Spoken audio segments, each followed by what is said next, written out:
There's an issue that has been blowing up our emails here at Sky News via Your Say and paul at skynews.com.au, and it is about Western Australia's controversial new laws that see Aboriginal cultural heritage giving somebody the right to tell you what to do on your property.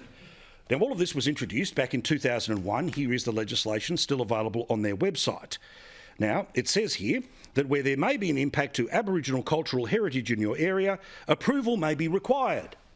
Now, of course, the fact that Indigenous peoples were here for the best part of 60,000 years, there's not a part of the country where there's not a connection to cultural heritage. So from the middle of Perth to the furthest parts of the outback, all of it becomes part of the focus of this brand new piece of legislation. And it's one that's annoying plenty of people. What's front of mind for everybody? How does it affect their 5-acre block, their 10,000-acre farm?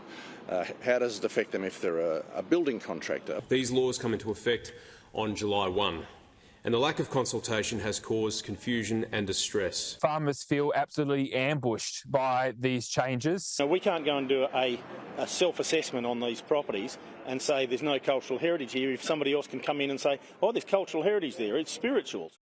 Now, Ben Wyatt is a former minister in the Western Australian government. He has now seen sense and left, and he's off doing something else. But he gave an interview today on the ABC where he recognised, quote, "I think legitimately there are people who, despite the fact the government has consulted with various parties for nearly 5 years that this has been going on, individual people have some confusion. And I get that." Well, later tonight we're going to have a chat to one of the people who is oh so confused by these laws, or more importantly, sees them for what they are, an opportunity for someone in an office in Perth to tell him what to do with his part of Australia. To the United States now, and our old mate Swampy Joe, Sleepy Joe, whatever you want to call him, but of course Joe Biden, the man who defies gravity by falling up the hill. Well, this is a bloke who, of course,